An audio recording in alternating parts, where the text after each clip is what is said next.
and welcome to Fraggle Talk, the unofficial Fraggle Rock podcast brought to you by toughpicks.com. This is the podcast where we cover Fraggle Rock back to the rock, episode by episode, along with the talented producers, performers, writers, and builders who help put it together. I'm your host, silly creature Joe Hennis.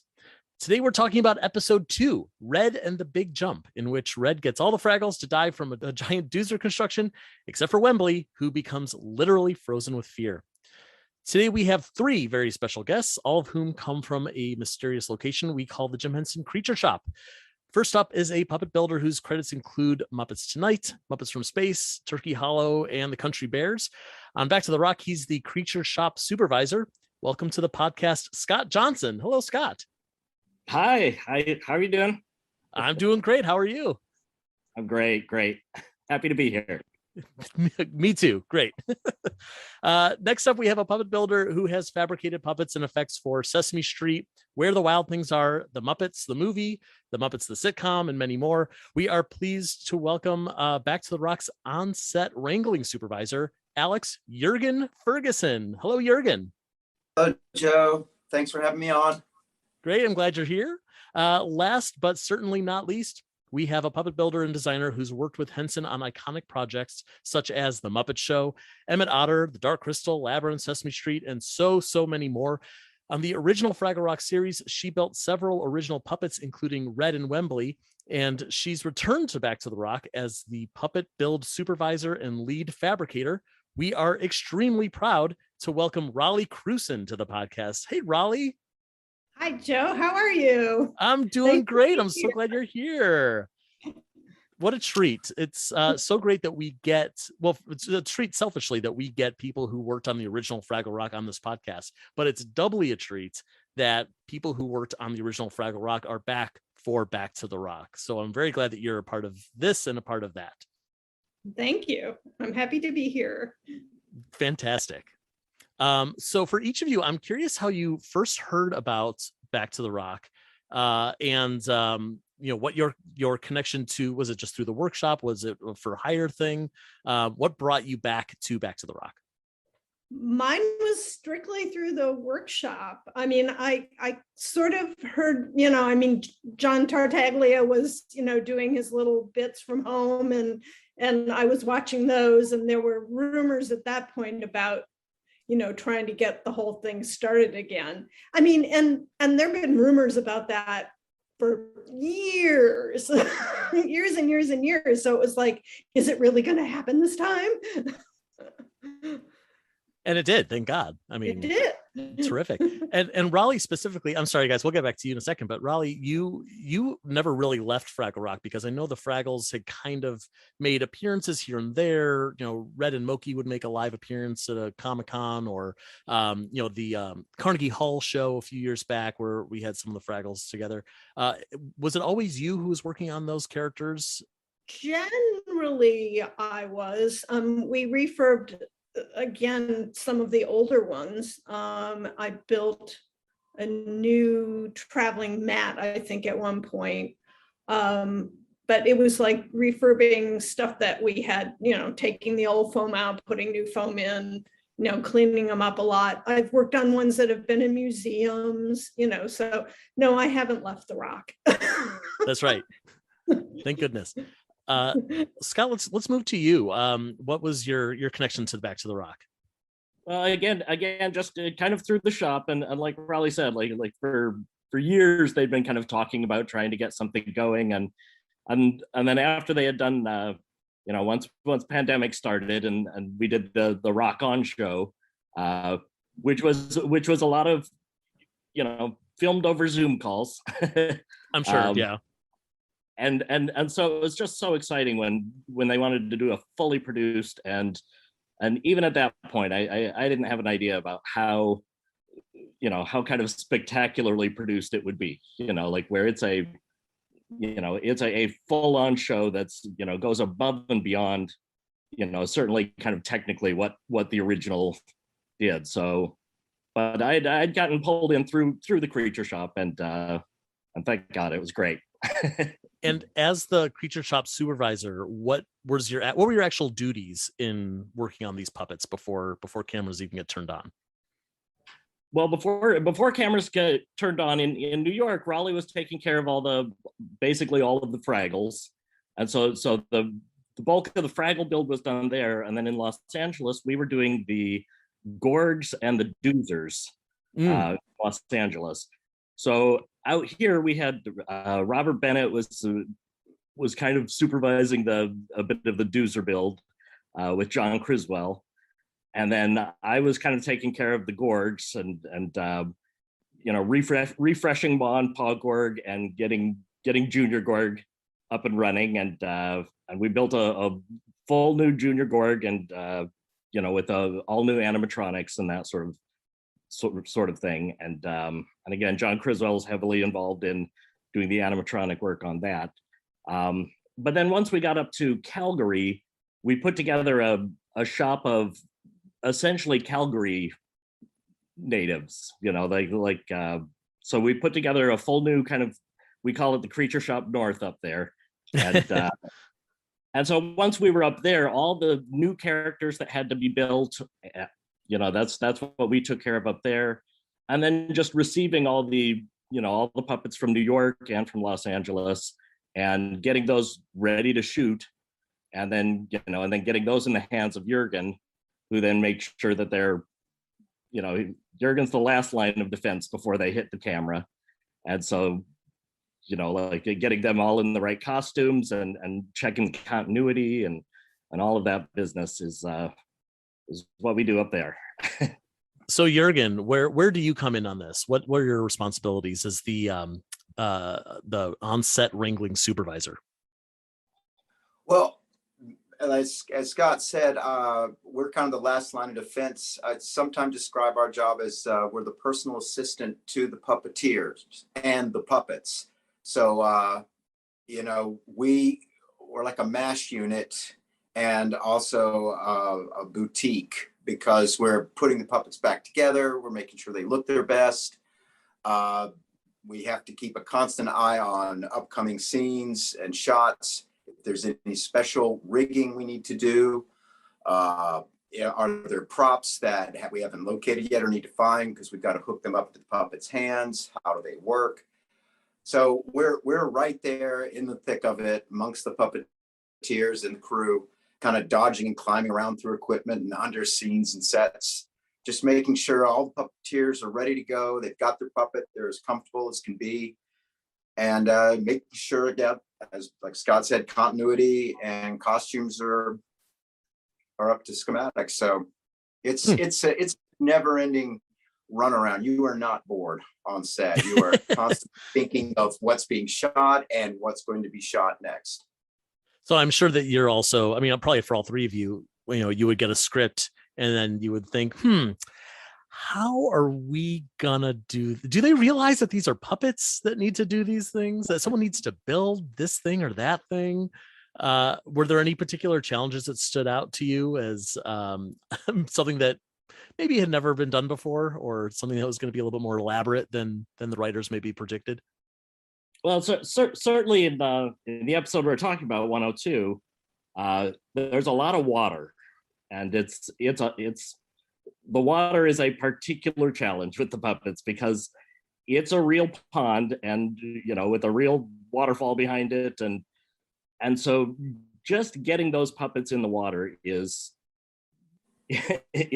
beyond a chore. It's the puppeteers are beneath the pond, and then they reach up through the bottom of the pond into kind of rubber gloves that then have the puppet placed on top.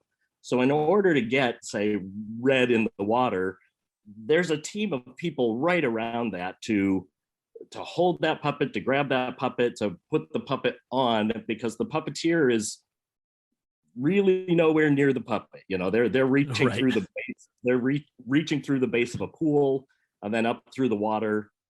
And then, of course, you just have to, the puppet itself has to be able to withstand that. So they had, in New York, they built us some specific puppets that were only intended to get wet. And those puppets had to take a lot of abuse. I'm sure. Did they hold up? Yes. They did. Absolutely. Thank yeah. heaven. You know what, I'll tell you, Rollie, the one thing that was interesting that we just didn't quite, because that water is in place there for the whole shoot. Ugh. It's of course constantly circulating water, and then it's chlorinated and all the things that you have to do to water features. And so the chlorine in the water would slowly bleach out their hair. but that was about it. It's like we would they survived really, really well, with the exception that, by the end of the series, all their hair was a slightly lighter shade. Yeah, when I heard that the water was chlorinated, that's what we were a little concerned about. I mean, that we always had water only Fraggles, but their hair always, the dye just, leached out no matter what, which is, but when it's wet, Yeah. We also had the problem on set of when we would put them in, until the foam and the cloth actually soaked up all the water, their legs would like float up into their face, and they would float off to the side. So, and we just realized sometimes we'd have to tie weights onto their body parts to keep them down. And then trying to get the puppet off of the poor puppeteer's hand, which is up through a pond and in a rubber glove. You're sitting here tugging and pulling, and it's waterlogged. And at the same time realizing you may be pulling and not thinking it's that bad, but meanwhile someone's wrist is being wrenched the wrong way. So you had to slowly slide these things off and try not to break any bones. Yeah, especially a puppeteer, that's their livelihood. Yeah. Did you have a heated room or anything? We had a heated room so that we could dry the puppets off. We had several. We had several drying devices. We had kind of a little drying pod, and then we had actually boot dryers that have tubes for sliding boots over. So as soon as those would come off set, they would run in and again, it was like a episode of ER or something where they're running in with these soaked puppets and just like, we have to get them dry. You see, I'm picturing like one poor intern with a hair dryer just all day, just on those poor wet Fraggles. You're not far off there. So Rollie, did you build all of the extra Fraggles as well, or were you just focusing on the Fraggle 5 plus? No, we built all the background Fraggles as well, and we refurbed all the cave creatures and Marjorie as well. So it's the same Marjorie. Yeah, it was a brand new Marjorie, but the same. Oh God! See, this is where when you get old, your brain goes crazy. What are the Philo and Gunge? Those were the original. That was the original Philo and Gunge. So that's cool. Yeah, there are no more materials for them. We'll have to really hunt for more if we keep going. But also it makes sense because they're supposed to look a little trashy, a little gungy. They do. Yes. So what can you walk me very briefly through the process of, okay, we have to build a new Fraggle, like not the Fraggle 5. I know those are very specific looks, but if you're like, we need a Fraggle that's going to go in the background, where do you start? We did use the original patterns, a lot of them, because obviously we kept them, thinking that, maybe someday we'll use these again, or we'll base something else off of it. So there were like 5 or 6 body shapes and 5 or 6 head shapes. And so you'd interact different heads and bodies together. So we basically used those. We added a couple more shapes to it.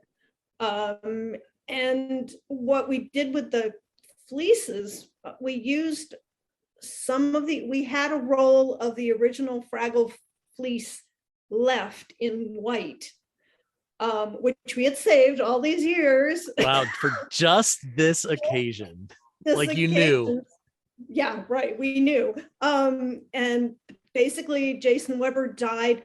We heightened the colors of the background characters a little bit from what they were the first time. So they were all a little brighter. And we dyed all new fleece, and that's basically what we did. I mean, we did new hairstyles, we knew that there were going to be Fraggles, and so we worked with the different groups of Fraggles as well. That's fascinating. What is the hair made out of? Are there feathers? Mostly feathers. Interesting. That's I love that. Is there a difference between the way you built Fraggles for the original series and the way that you're building them for this one, or is it just exactly the same? Pretty similar. It worked the first time around. We didn't change it a whole lot. Right. Yeah. Obviously, I mean, everything has gotten a little more sophisticated. I think they were probably better built than the first time because we knew where we had made our mistakes. So we were able to kind of help that along a little bit. Sure. But yeah. it was basically the same materials and same patterns. I love that. Why mess with perfection? And those puppets were perfect. The Fraggles are, I always think like there's a group of kind of perfect Henson puppets, and and when you think about that core group of Muppets and then Fraggles, I mean they're a joy to work with and to use, and they're lightweight and flexible. And again, this new set that Rollie and everyone there in New York made were just, I mean, really flawless. I mean, they were perfection.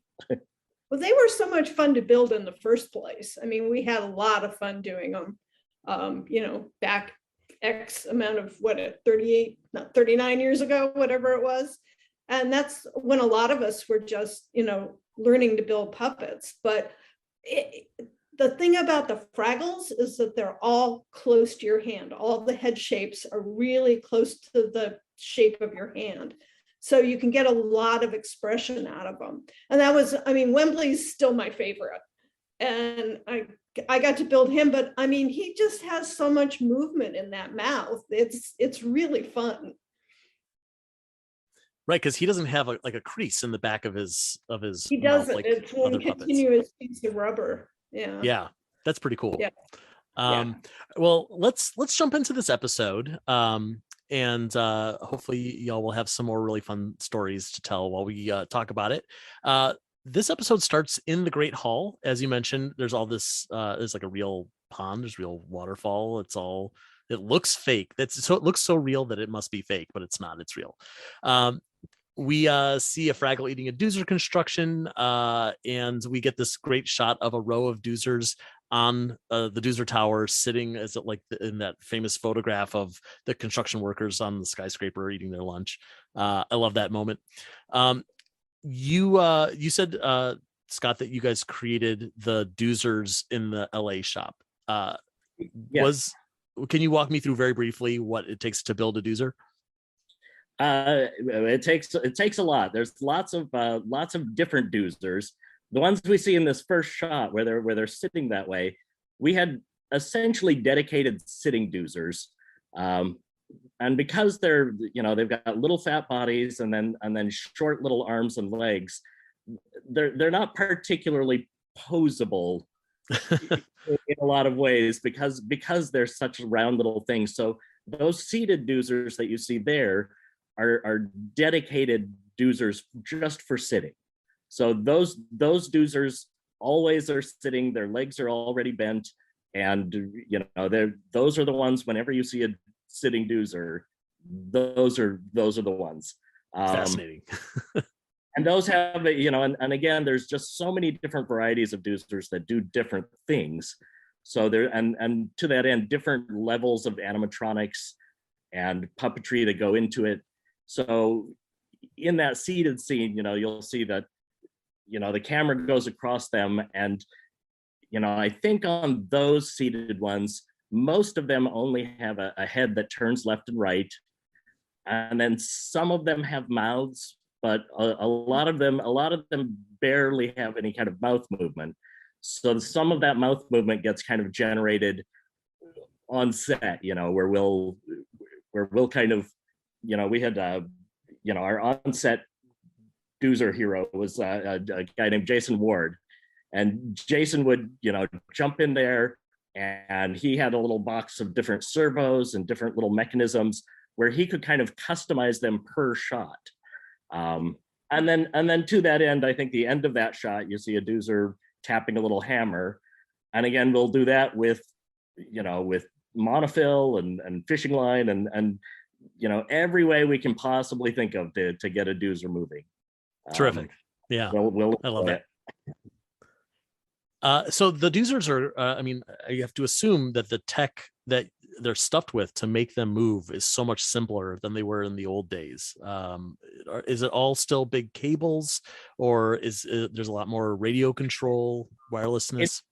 It's mostly radio controlled. So they're radio controlled, and then those are controlled offset. So the puppeteers are just off camera sometimes, and they've all got a station with their controller, and they'll operate that wirelessly. And so you'll kind of notice, one little thing to kind of look for whenever you're looking at the Doozers, they've all got their lunch boxes there. Those lunch boxes are actually holding some batteries and some of the wireless control gubbins, we'll call it, but the some of the receivers and things are kind of hidden in those boxes sitting next to them. So that's clever. Yeah, but essentially the actual radio technology is, of course, better than it was back in the day, but it still operates very, very similarly. I mean, it's digital now instead of analog, but it's very similar. Yeah. Oh, that's again, why mess with perfection? You did it right the first time. So did you guys have any of the little rod Doozers? Or were they all you did have? Okay, there were some. Yeah, there's some and sometimes again, in this one they're all seated, but whenever there's standing Doozers, there's fully animatronic ones that are operated totally remotely, but then there's some that are rod puppets that just stand, and those are operated off of a stick from underneath the camera. So sometimes if you'll see one right at the bottom of the frame, those are often done with kind of a rod puppet. Sure, yeah. So with new water coming into Fraggle Rock, the Doozers have more power, which means they can do more construction work. That's why they're building this humongous Doozer tower that the architect Doozer says must be 1,000 Doozers tall. And we get this shot of Pogie Fraggle walking in the background. We see just his little Fraggle legs passing by. Do all of the Fraggles have lower halves? I've always wondered. Or is this just like, okay, grab something that looks like Pogie's feet? They all do. I don't know why that tickles me. It just does.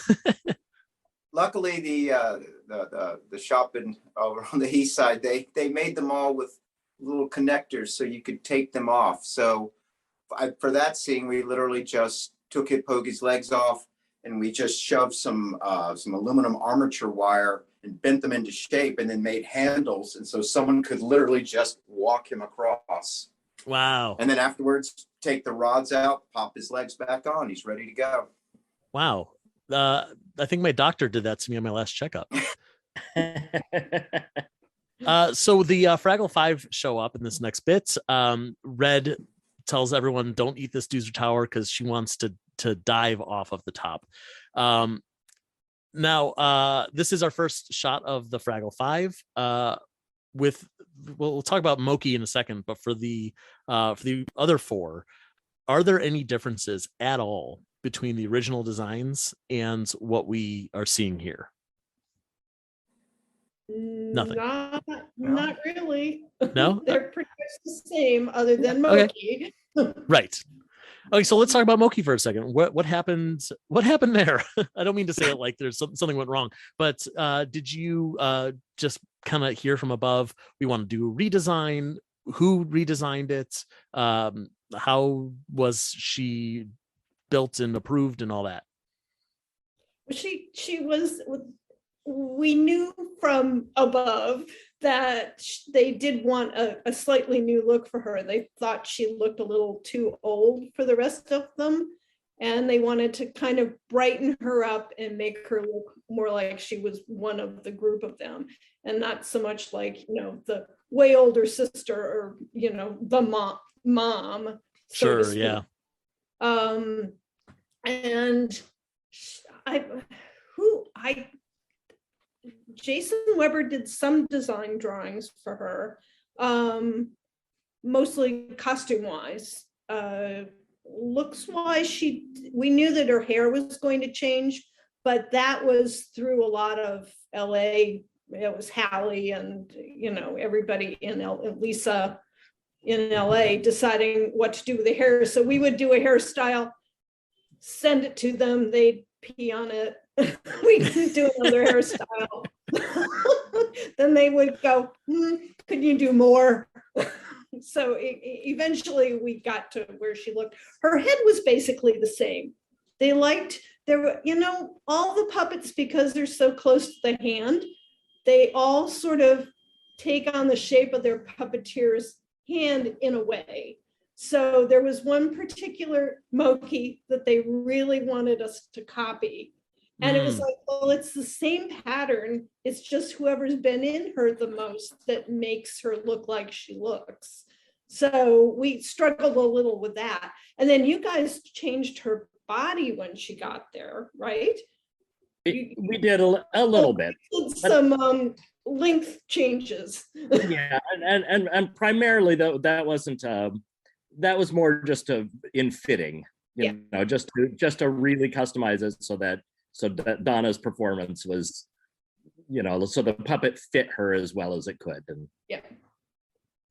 And was it Jason Weber who designed the necklace with all the baubles and doodads that are hanging?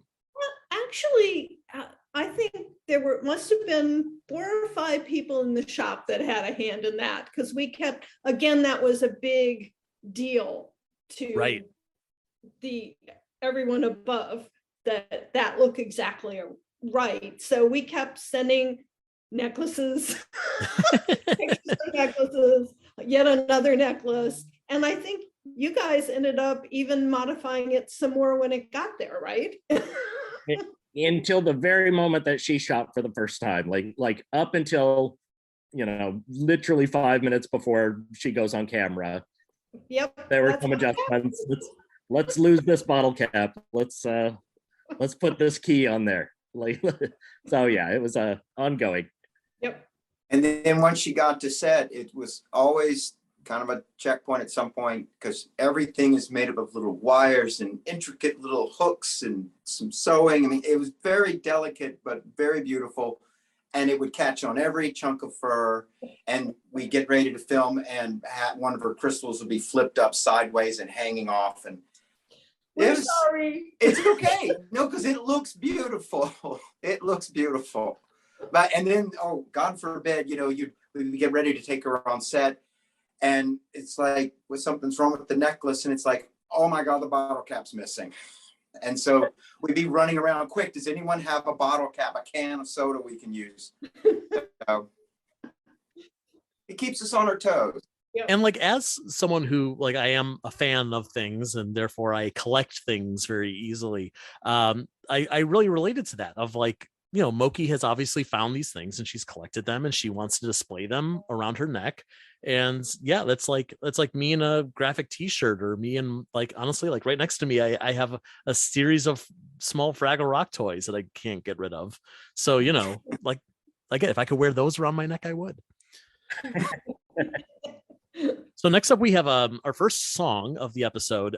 This one is Hip Hip Hooray from the episode Beginnings, which was the first episode of the original Fraggle Rock, which is so cool to see all these old songs popping back up on the new series, but doubly cool that it's one from the original pilot.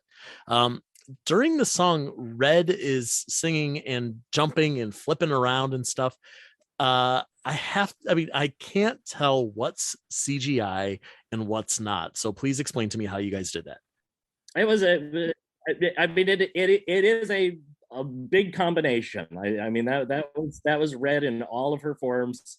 But there was a lot of jumping behind rocks, and then moments where she would jump behind a rock, and then appear over here, and then in post they would put in a moment of digital red that would leap up and grab onto a train car.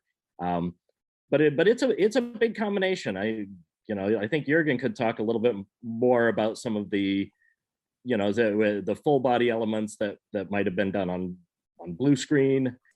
Yeah, we would there would be like certain times during shooting schedule where we would dedicate just blue screen shots, and you'd be frantically flipping through all your notes because suddenly, oh my gosh, we've got to go back to this episode 2 to film part of Red flipping around, but we're already on episode 8, so we've got to go back and make sure we get this right. But yeah, like Scott said, we had I believe 3, almost 4 Reds. One was dedicated just for swimming, and we had 2 what we would call hero Reds, and then we had another Red that was like a stunt that we could use for throwing and tying and swinging around.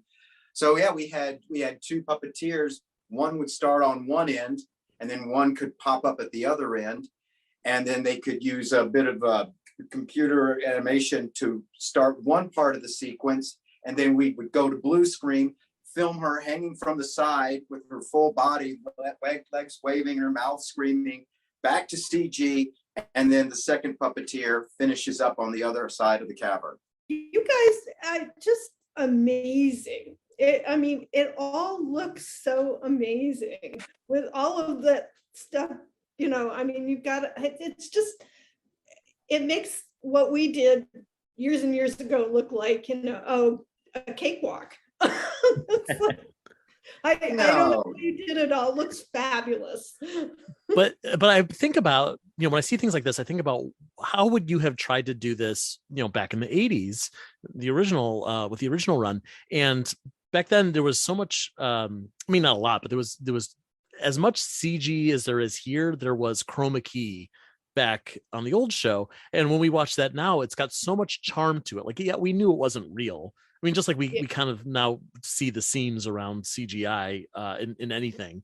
But there is that charm to it of just like, I'm picturing, Gobo surfing on a giant leaf, and like he's going past like a moving background, and that they're just holding that puppet still and going wee to make it look like it's moving. But still, like I like that old stuff. I like the way that you guys did it back then. It felt real and fun, like almost like we were in on the production process. I wanted to make a shout out to the Calgary props department, who, where we work closely with them. During that song, there's one line that Boober says, "And now it's time for tea." And our Wrangler department, we were sitting there going, this is a great opportunity for a little prop gag.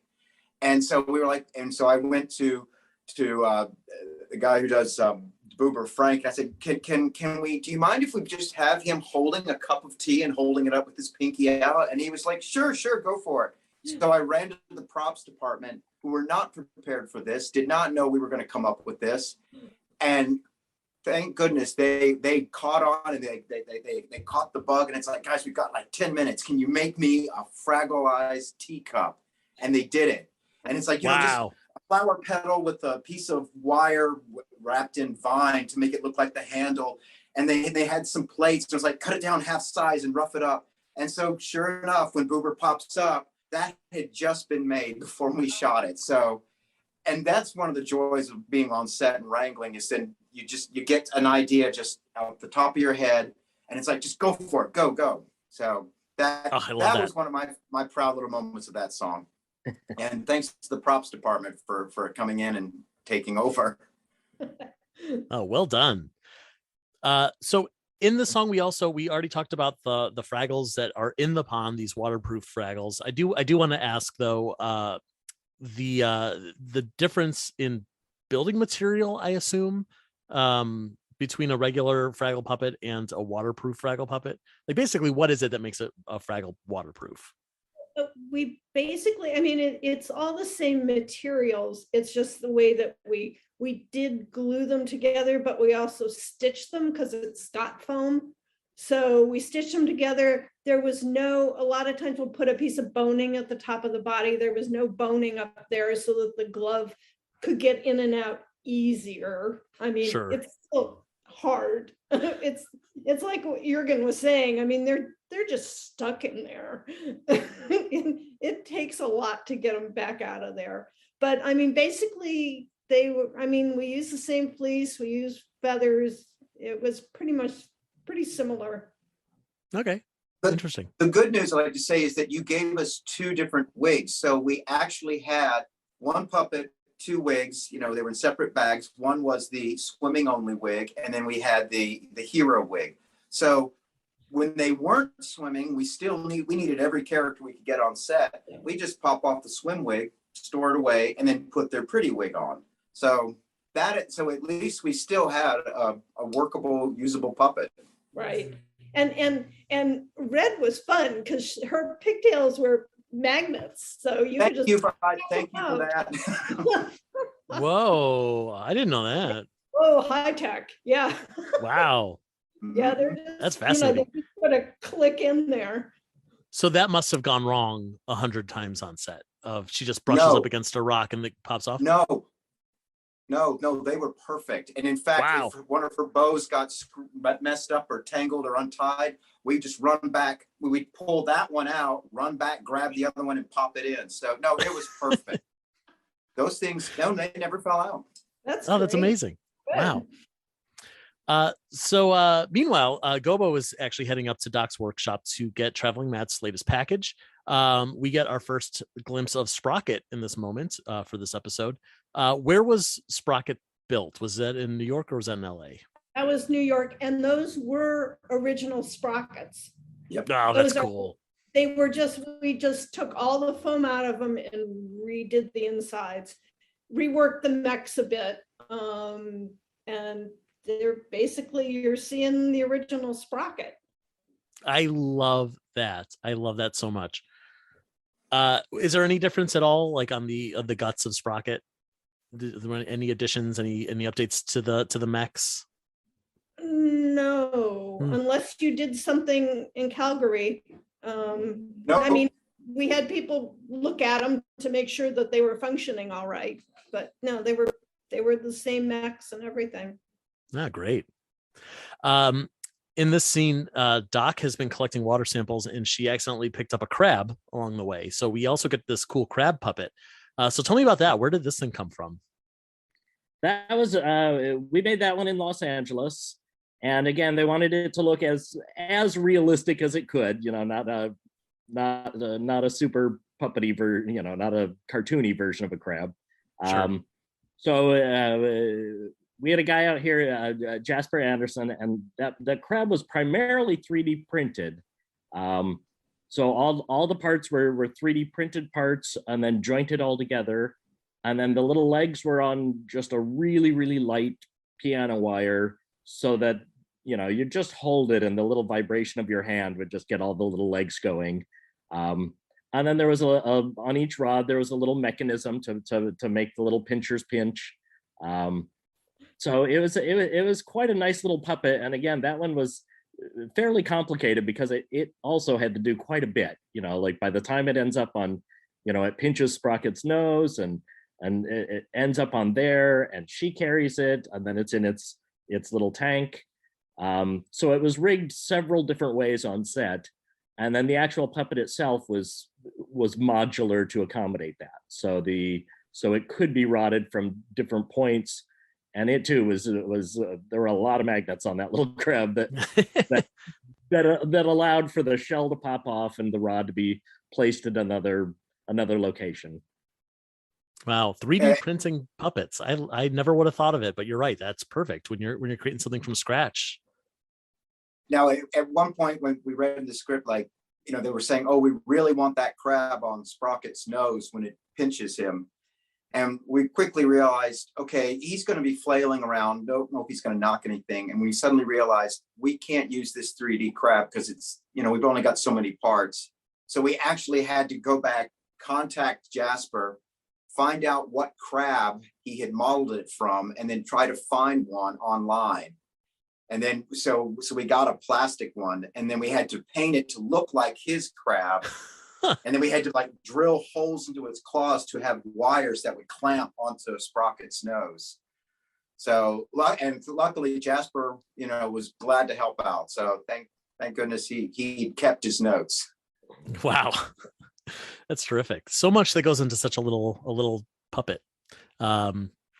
Or not really a puppet by the end. I guess it's still a puppet if it's clamping, the plastic version. I don't know what I'm talking about. Okay, let's move on. We get our traveling Matt segment here. He's digging through some trash. He finds some bubble wrap that will be important later in the episode. But let's talk about Matt for a second. You mentioned this one was rebuilt from scratch. This is not a restuffed Matt like some of the other puppets. No, that was one of the ones they used for PR. This one was basically built from the same. I mean, these were all new puppets, but we had dyed enough of their fleece, years ago that they all used, the fleece that was 38 years old. Right. So yeah. they were all new puppets. There weren't Sure. any that were, the old puppets. Matt throughout this season seems to be more seems to have more that he can do, and I don't know if that has anything to do with the build or if it's just the performance, but I feel like we see more of Matt. We see, there's a scene in another episode where he's like on his hands and knees crying. There's scenes where he's surfing on a cafeteria tray, things like that. Was there anything that you had to do to these Matts to make them more flexible in terms of performance? No, not really. The one thing that I know that we did more than they did on the original was that we did send along quite a kit. We had a animatronic skeleton that we could essentially put inside the puppet.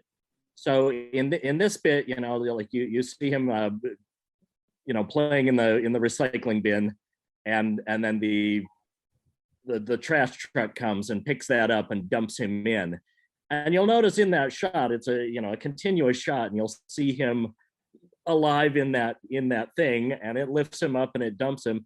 And that actually was a remote controlled animatronic core that we stuffed into him to allow for that. So, it's like, I think on the original show, they didn't go quite that far with any of those gags. And I, my understanding is that, on the original show, that a lot of those were, somewhat improvisational, like where they would.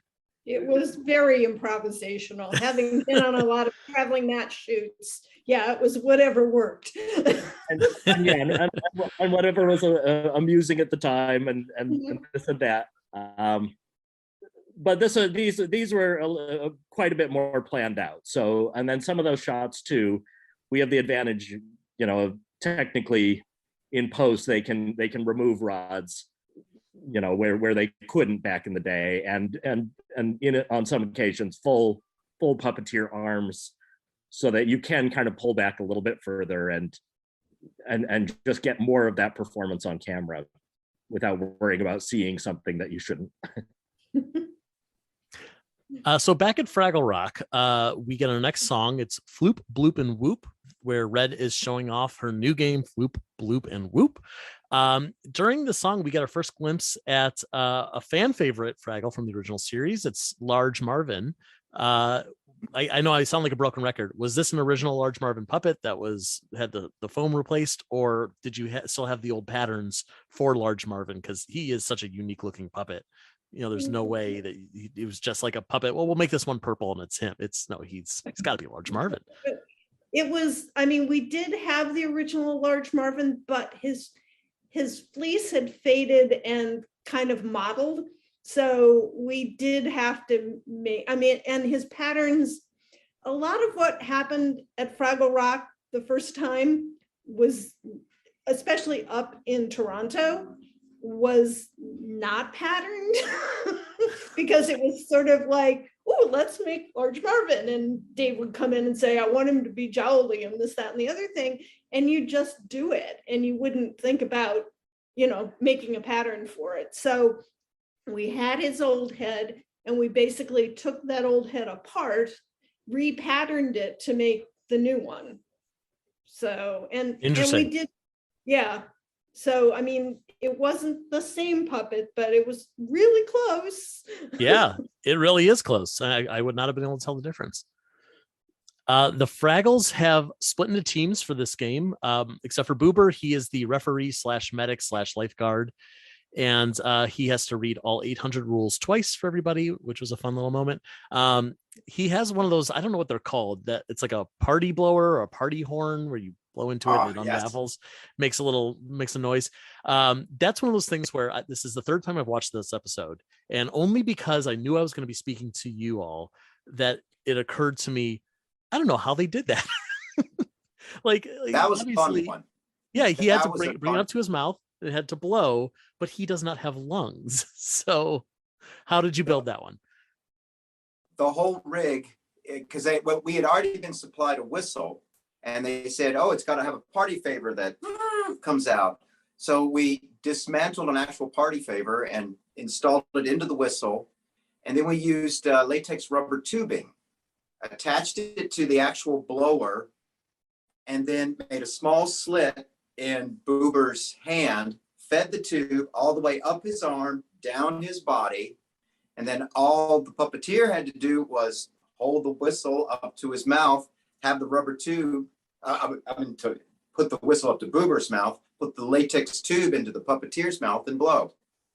Amazing. So simple. Boom. That was a fun one.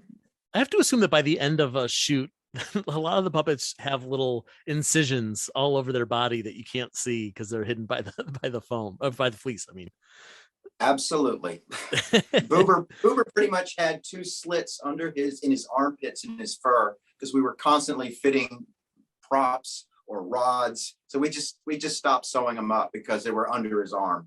Sorry, Rollie. Well, that's okay. I get it. We interrupt this podcast for a special postcard from our uncle traveling John Tartaglia and a Fraggle Fast Fact. Today's Fraggle Fast Fact is performing Sprocket is hard. So I got to perform Sprocket the dog on Fraggle Rock Back to the Rock, and I was assisted by the amazing Karen Prell, who also assisted Sprocket on the original series, so that was really, really cool. And basically the way Sprocket works is he's a live hand puppet. My hand is in his mouth and his head, and my left hand is performing his left hand, and Karen Prell performs his right hand and his tail usually. Behind his nose, inside of his nuzzle there, is a little lever with a finger cap on it that I can put my pointer finger inside of and move it back and forth, and that's what raises his eyebrows or lowers them. So I'm doing that while I'm doing the voice and lip syncing, and then Karen is doing the right hand and usually the tail. Sometimes the tail is attached to his body if it's the full body Sprocket, and sometimes it's just kind of a loose piece. The tail's loose and she aligns it up with where his tail would be behind Sprocket. And the other thing Karen can do is she has a controller to his ears. His ears are on a little mechanism, and if she pulls on the controller, either both of them at the same time or one or the other, it can make the ears raise and lower. So that's what brings Sprocket to life, and it takes at minimum 2 people. Sometimes actually for some of the shots we did on the show, because they were a little bit more complicated, sometimes it would take a third person. Usually Donna Kimball or Jordan Lockhart or Frank Meshkel would join in and perform either, if Karen was doing the ears, they'd do the tail, or sometimes if Sprocket was doing a really complicated walk, that they would help out with that. But the really fun thing is when we did Sprocket Full Body Dancing with Doc, I was actually wearing a head-to-toe blue suit, and Sprocket's feet were attached to my feet, and I was puppeteering his head from behind, right behind his head, and then in post-production, they removed me from the picture, and that's how Sprocket got to dance with Doc, which I think is one of my favorite moments in the show. Anyway, back to the podcast.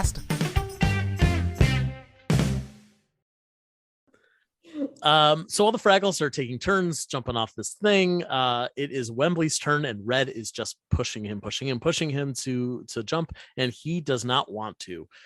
He is so terrified of this, he actually freezes. And we get a literally frozen Wembley. So I have to assume that Wembley in this moment is armatured. Is that accurate? Yep.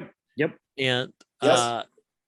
And I mean, do you just have like a collection of Fraggle skeletons that you can fit into any given Fraggle? They're not. Nope.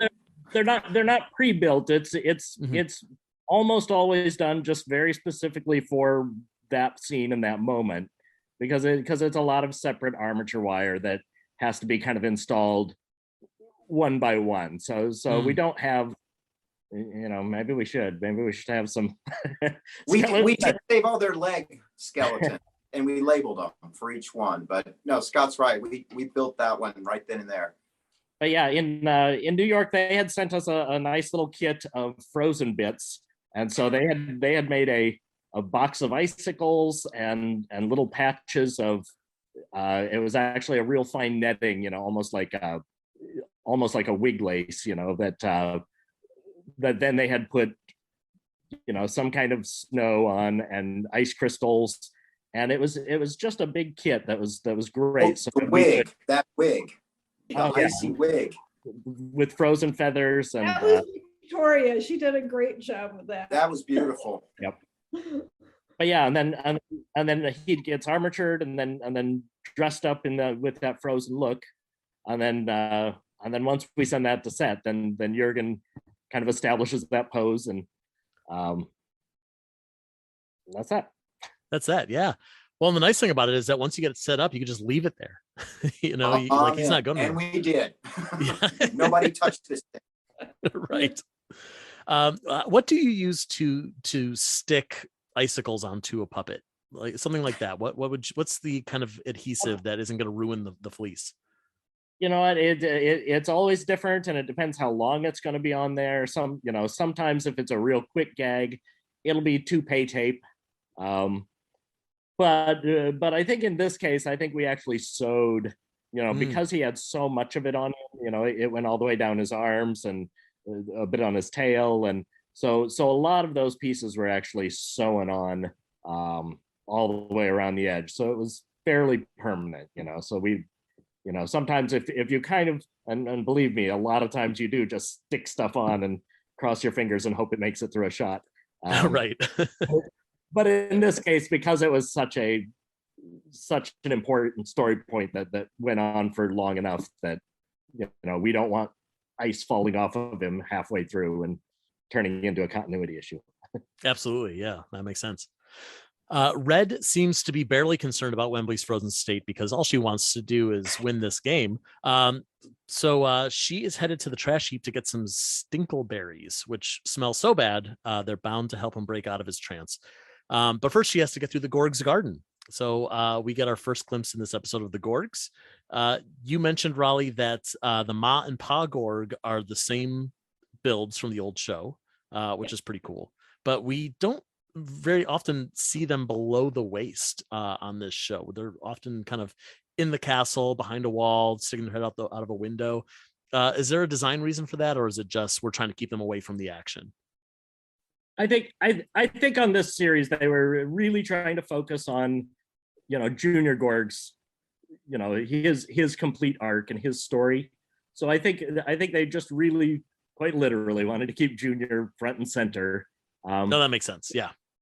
But Ma and Pa were complete, and again from the neck down, it was pretty much the original build. I mean, we'd made new shoes.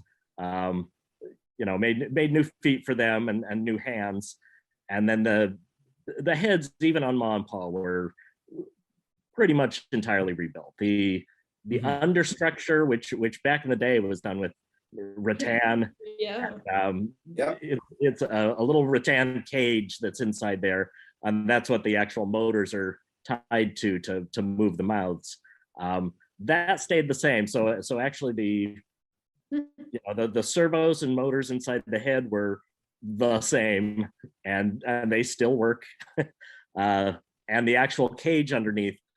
But we did go through it and replace all the foam, and then put new skin, and then and Ma got a new wig, and then all the hair work on Pa, and a new crown, and so basically what you do see is new on them.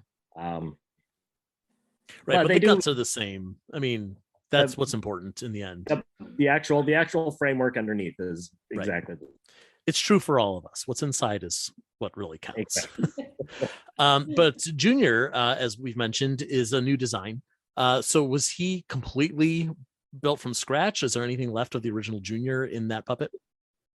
Nothing at all. It's again, like the shoes, we built new shoes, but we modeled those pretty exactly from the original. Like we didn't design wise, we didn't really stray, on his general costume look is pretty much the same, and our methodology behind the body was very, very similar to the original. It's a little bit different, but there's a certain way that kind of a hooped suit moves that's got so much life that that we had kind of explored different ways of approaching that and trying to give it a little more anatomy, or a little bit more like where the wild things are.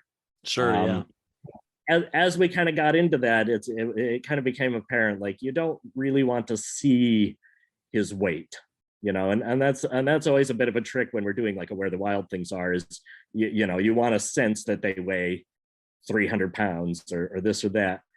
But again, there's a certain lightness to Junior Gorg, and the way that the hair moves and the way that his belly bounces up and down. And it's so much part of him that we just wanted to keep that pretty much Definitely, the same. Yeah. Well, especially for a character that he really is. I mean, he's dancing, he's fighting, he's chasing. Like, you want to see him move and not just, see a puppeteer kind of struggle to like walk down the set. Exactly. He, and like any of these characters, they feel so real. And honestly, I mean, it's all due to the design and the performance. So I mean, that's the half of what you guys are doing, going straight into that realism. Red does make it to the trash heap. She avoids Junior, and we see Marjorie the trash heap, Philo and Gunge. You already told us that Philo and Gunge are the original puppets, which is pretty cool. But Marjorie does, at least to me, she looks different enough that I would have assumed that this was a new build. Is there anything different on the guts that maybe would have changed something, or is it just all in the performance? I know that we had to update the trash. Oh yeah. A lot. I mean, which was one of the reasons. I mean, she really, when we got her out of her box that she'd been stored in forever, there really wasn't a whole lot of stuff that was like together that you could have even cobbled it together so that it would, last for an entire season or more. So, I mean, she really was all new, and the patterns were very sketchy. I mean, Jane Gutnick worked on the original one, and we kept patterns, but she's pretty freeform. She's a trashy, and stuff would change as we went through the season too. I mean, stuff would be added and taken away. So, we had the original head there, but again, a lot of what we were doing at this point was remote. Everybody was working remotely. I was building Wembley and traveling Matt from home. I mean, wow. my crew in the beginning was at home. So I'm getting messages all day long. How do you do this? And I'd be sending pictures. And it was, and Marjorie was built entirely in Annie Fresh's basement. Wow. So, I mean, it was hard in the beginning. It was really difficult to get. I mean, luckily, my crew of people I've worked with a lot, so they knew the techniques that we were going to use. But I mean, it was like, it's the kind of thing where you want to be hands-on, but you can't be. So a lot, it was, we didn't see Marjorie really until the very end. when the decorating part came in. So I imagine she is different. But of all But- the characters to look any different, it makes the most sense for her because she's literally just made up of a pile of trash. So, Right. you know, a banana peel might fall off there, a tin can might be stuck on over there, or whatever. Like it's still her. It's, you know, like there's no, yeah, the character is still there. I would like to point out that that the set where they built her, she was at, because most of our sets are built about 4 feet off the ground at least, so that the puppeteer can stand on the ground and then just raise their arm up into the air. Because the Gorg set was a piece of rolling landscape, by the time you get to the area where the trash heap is located, she's actually about 6-7 feet off the ground. She was? Oh yeah. In fact, they had to put a giant styrofoam block underneath the stage just so the performers could get up near enough to her. And the thing is that where she's installed, they just took the floor out because she's just nothing but giant hoops. So we had screwed down the hoops to the edge of the stage, but there was leaves and trash all over the stage area. So you didn't know where to put your foot because one step and you would literally fall 6-7 feet down. So everybody would walk around very slowly because you didn't want to fall on top of the puppeteers. But Wow. yeah, she was raised quite high up off the ground. Wow. When we did her, I mean, she was maybe 3 feet above the ground because everybody was seated doing her. They weren't standing. No, there was a bit of a. Wow. They were sitting, but they were sitting on a giant styrofoam block. Right. And again, for this one, they built the entire Gorg castle, and it was enormous. And so the trash heap is very much, if you walk around a giant castle, it's over off to the side of the castle. And so again, it is at kind of the top of a hill because the whole Gorg castle is built on an incline. Right. They used to set her up specifically. I mean, because we had a little tiny studio. Right. So that, we'd do the caves one day and then they'd have to switch to the castle and then they'd have to switch to Doc's, studio, and it was tiny. You guys, we had the advantage of having, we were filming on three full sound stages, and crazy. it was impressive. I mean, those, the Fraggle Hall or the Great Hall, and then all the cave systems. And again, there were usually 2 stages just filled with cave systems where, depending on different things. And then there were floating sets that would kind of come and go. Once we filmed Doc's workshop, that space became, a place where they would install the specialty caves and stuff. But the Gorg castle and we worked, you would be amazed. You would be like, really? You did all that in here? No, when we saw your stages, oh my gosh, they were outrageous. Yeah, it was always a pleasure to go to the stage where the Gorg castle was, because they, you could see in the shows, it's not just a castle, but there's massive trees and there's a whole garden and everything's grass. And literally, between takes, the wrangling crew would just literally sit on the side of a hill with trees and there was leaves, and it felt like you were outside, because outside it's 13 below zero. So Right. it was a pleasure to be on the Gorg set, because they really did a beautiful job. But on that set, Marjorie stayed there permanently because she had her own nook of the castle. That's really cool. It's also interesting just because I don't think we ever, correct me if I'm wrong, I don't think we ever see the transition from the Gorg's garden into Marjorie's nook. Like you easily could have done those on 2 separate places and just insinuated that they're next to each other. Yep. Well, and in fact, kind of the space between what we see in the show and where Marjorie is, I'm not sure they even ever got a camera over to the full. Right. There's a side of that castle that I'm not sure they even ever put the camera in. So Which is because because it's beautiful. yeah, there's still things to explore over there. All right, season 2, we get to see the side of the castle.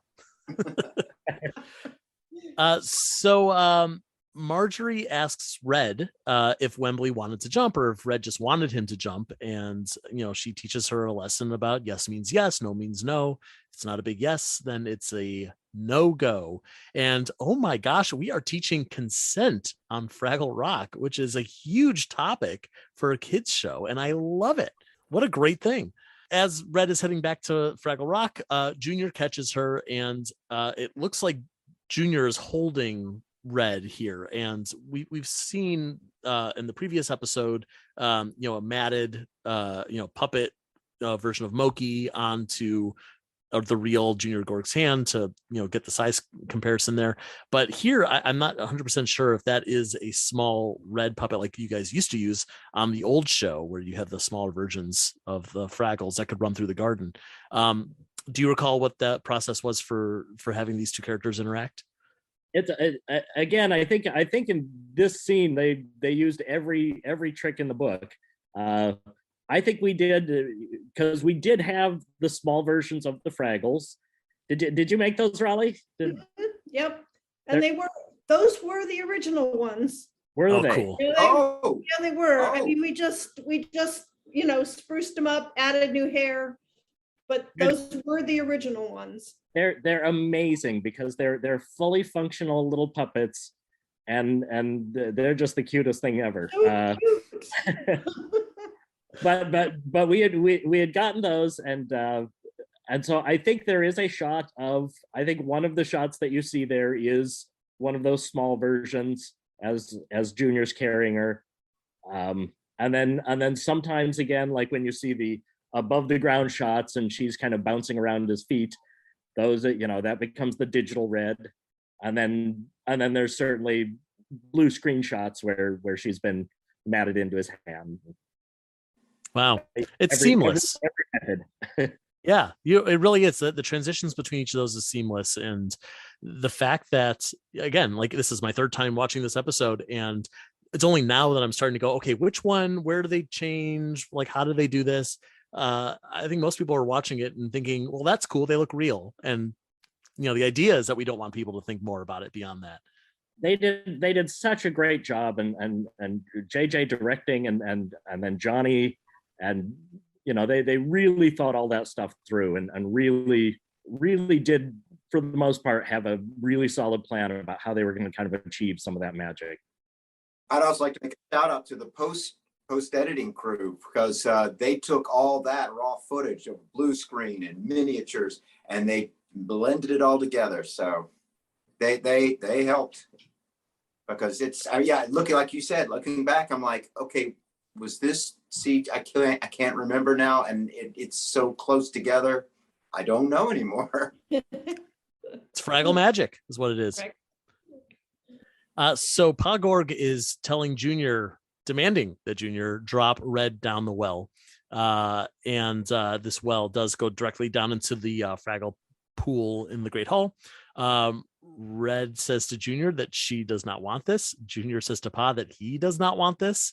There's a lot of different types of consent going on here, or non-consent for that matter. And also, like, really getting a look at this cycle of abuse that Pa Gorg is setting across here. That's going directly from him to Junior to Red to Wembley, that, like, no one could have predicted. Again, big topics for a kids show. Yeah, it's deep. It really is. Junior drops her into the pond, and she admits that this was not awesome. It was awful.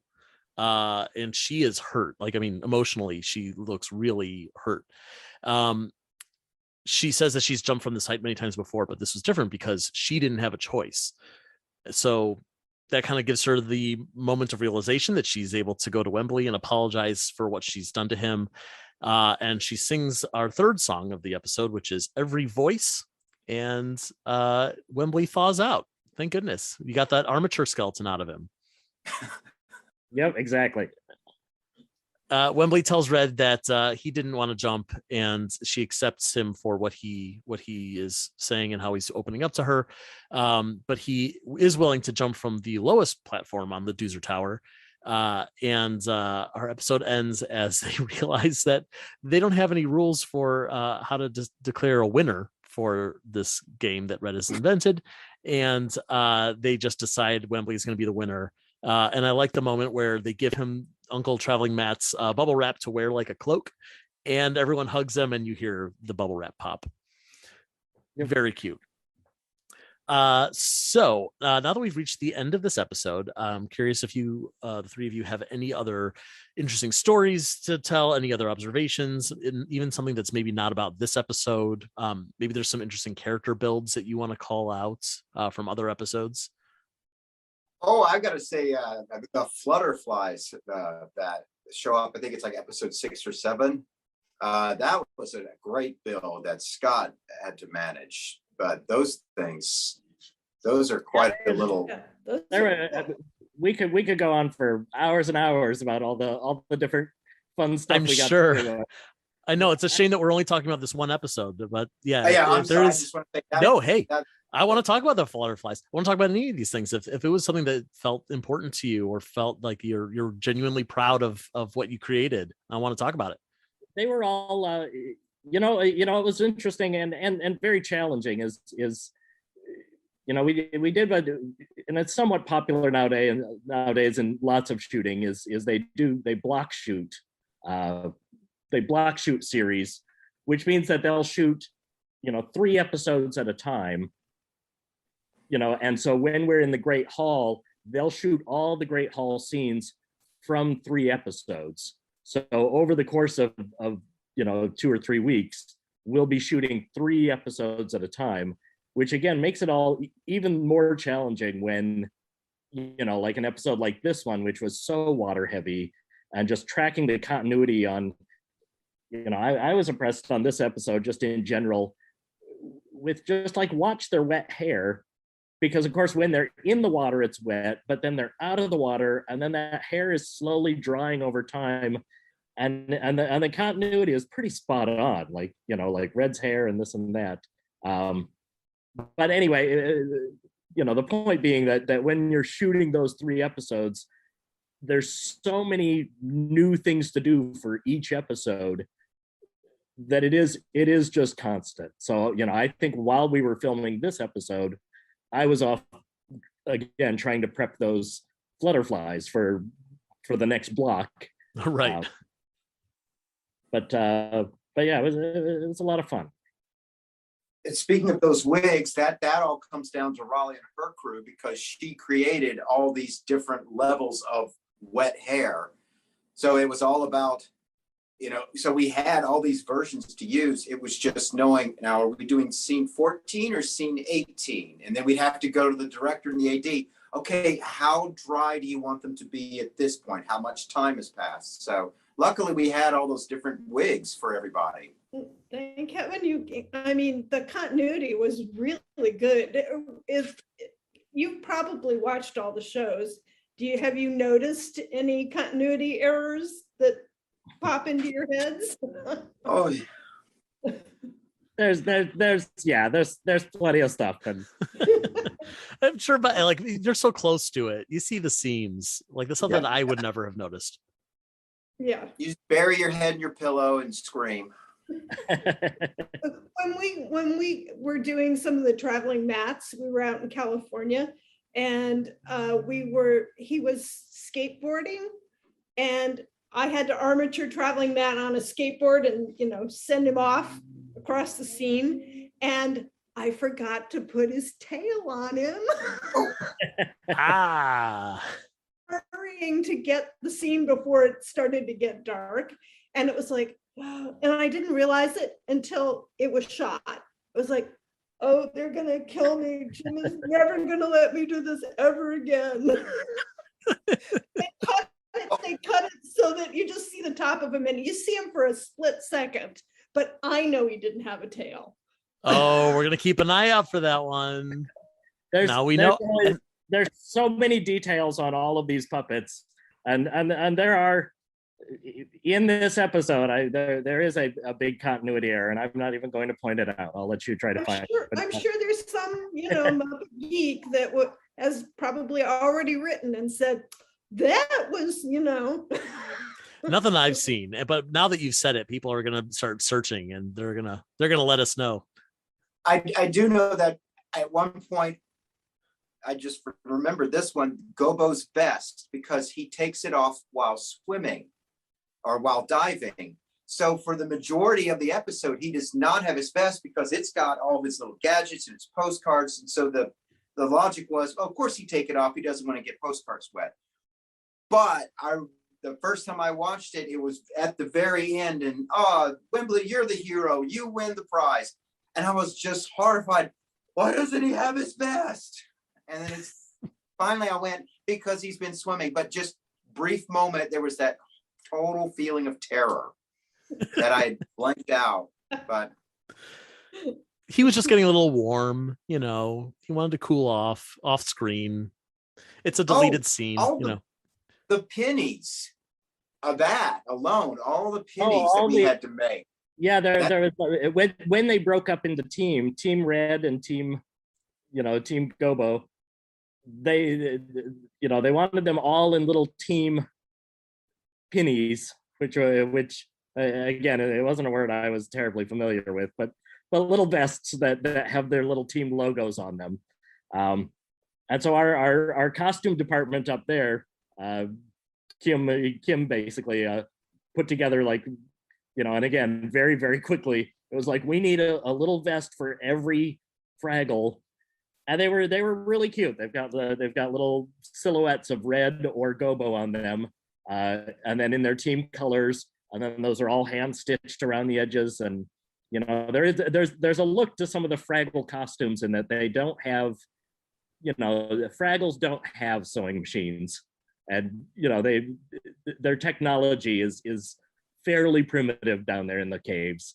And so that's kind of the fun of it, is trying to figure out how would a Fraggle, which Fraggle is in charge of putting team uniforms together, and how are they actually sewing it together? So you get to kind of invent your own little stories as to, which Fraggle is actually in charge of that and sewing those together, and then figuring out to what level they're able to put together a little felt vest. I love that, because you're even though it's probably never going to be seen on screen, you're creating Fraggle canon, you're creating lore for the Fraggle world. And again, so much of that just lives on, because when we finish it, it goes into a box. When you see Boober in this episode, and he's got when he's the referee, and he's got he's got his whistle, and then he's also got a little, he's got the medical thing, because he's also the medic. Yeah, he's the medic and the referee, and all of that stuff existed. So his referee shirt, I think, is his referee shirt that he would have worn at some point in the original show. And then the same with that accessory. There's a box of original accessories, and throughout the whole series, we went to that all the time. Where it's just we need silly hats, and there's a box. There's an embarrassing large box of silly hats, and some of them are even sillier than the next. And so it is. We utilize all of that. Yeah, Karen Prell, who still plays Red Fraggle. She was a stickler as far as her outfits, because she wanted her original outfits, and most of what she asked for we did have. There were only one or two that were kind of dicey that we couldn't find. Well, and that went all the way to every prop, and when they were decorating Red's room, again, Karen is an encyclopedia of knowledge, and we would use her all the time when we'd have a question about something, when we'd have to, there's I forget which episode it's in, but Junior Gordon needed to be wearing a suit of armor that was meant to be Paw's. And so of course we go and say, what would, if we give him a shield, what would Paw Gorg's armor shield look like that Junior's going to have in this? And, without pause, she would say, "Oh, that's episode 4, season 3." And she'd pull out her phone and pull it up. And sure enough, we'd have a picture like within seconds. And I'd be Wow. like, "Oh, there's what his shield looks like." And so, but it was the same in her bedroom, where she'd be like, in episode 14, Red won this trophy, and we really need that trophy up in the nook. And then the calls would happen, like people trying to find this trophy. Does it still exist? And in a lot of cases, things existed, and in a lot of cases, we'd be making new things, or again, just going back and trying to, again, in a later episode, you'll see Detective Red shows up. And she, of course, was featured in the original series, so it was like we need to really try to duplicate that coat and get that look just right. And so yeah, that becomes a lot of the fun as well, is really trying to do it as faithfully as you can. Yeah, is a challenge that's just as rewarding as inventing new things.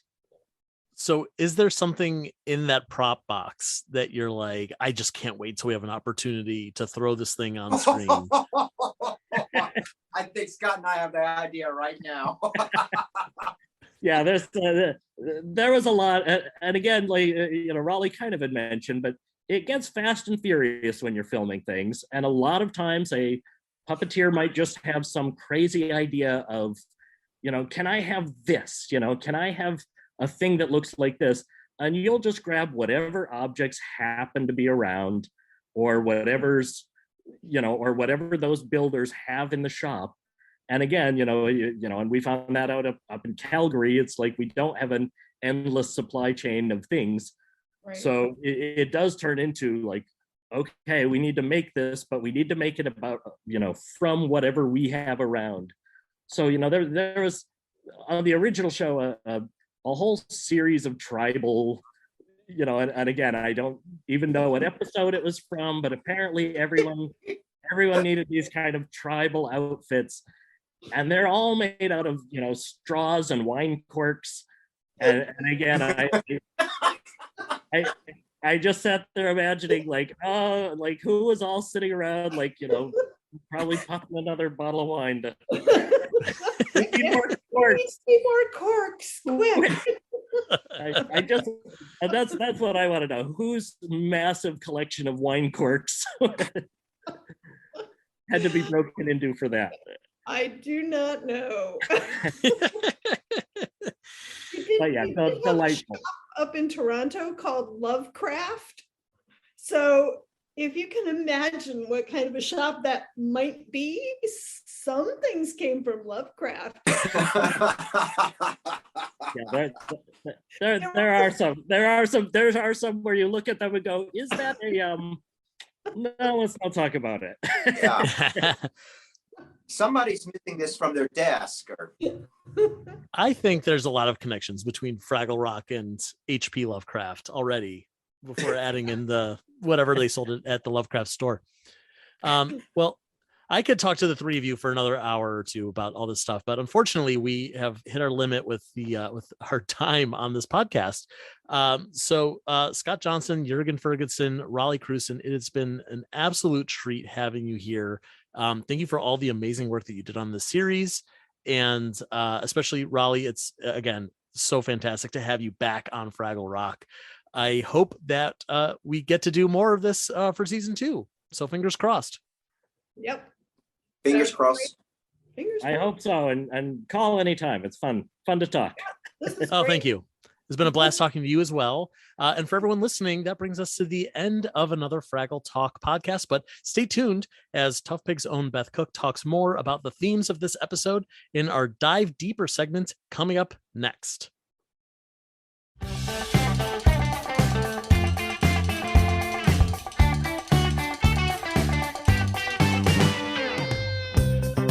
Hi, this is Beth Cook, and I'm joined by executive producer and president of television at the Jim Henson Company, Hallie Stanford.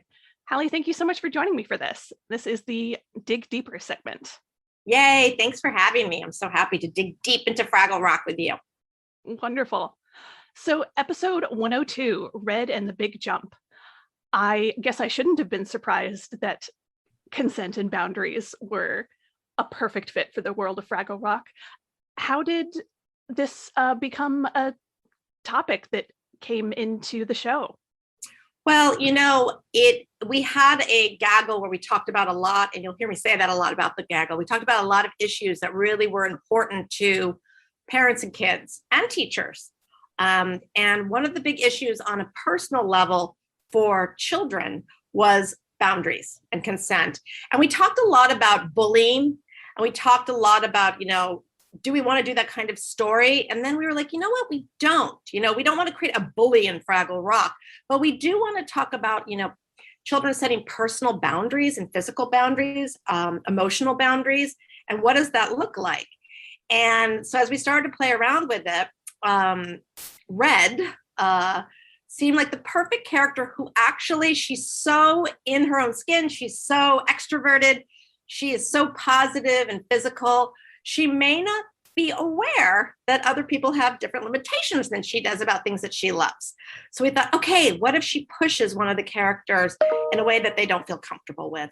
And so that's how we came about with, sort of identifying Red as the one who might push a character beyond what they feel comfortable with, and then have her learn the lesson herself. So you'll see in the episode that, she pushes Wembley to jump in the game, and he's not ready, and he freezes in fear. And I have to tell you, I've actually watched that episode with kids, and particularly boys, and they're riveted at that moment. Like, oh my gosh, he is frozen with fear, and they're riveted. They're not worried, but they want to know what's going to happen. And a lot of it has, what ultimately helps Wembley is that Red has compassion and empathy and understanding, because she herself is thrown down the well by Junior Gorg, and she did not give him her consent. So these messages at this early age for children are so important to be taught as they grow up, not just from a physical safety place, but also an emotional place, or in the workplace, or in the family. I don't feel comfortable talking about that right now. I need to talk about that later. So I think we all, as parents and kids, can get a lot out of this episode about what it means to be in that dance with our relationships, about when people are ready to do things that you want to do and participate in the way you want to do it. And my favorite moment in that episode is when Wembley says, I'm going to do it, but I'm going to do it a little bit shallower. So he still jumps and he still does it, and they cheer and they're proud of him. So he pushed himself a little bit too, but not without the apology and understanding of Red. And there was a great tie-in with the Doc and Sprocket segments being on a similar lesson of they find a crab at the beach, and Sprocket learns, you need to give this guy his space. Give him his space. And, we did try to carry the theme. Not every time we do it, but almost every time we're able to carry the theme from the Fraggles to the Doozers to Doc and Sprocket to the Gorgs. But yeah, I love that moment with the crab and Sprocket, because he has to learn. I think we've all seen our dogs do that as well, our cats, but they are animals. But he does have to learn to respect the boundaries of nature and to allow space. But then by the end, they're friends. So I'm not sure that would really happen, but on Fraggle Rock, that happens. Sprocket and a crab can be friends. It worked perfectly. Yeah. So what kind of research went into crafting this message for such a young audience? We talked to teachers and to parents and to specialists of this age group on what are the actual lessons that have to be taught at this age with boundaries. And a lot of it does have to do with empathy and perception and having kids sort of walk in, the shoes of the other. So of course on Fraggle Rock, we can literally make that happen, right? Whereas in real life, we're not going to throw a kid down the well or throw a kid off of into a pool, but we can at least, demonstrate that this particular moment for kids can be debilitating. And I think that for the child watching at home, there'll be great empathy. So it just, we talk to people that actually work with kids at this age and get the points down that we need to deliver, and give it a Fraggle spin. Always give it a Fraggle spin.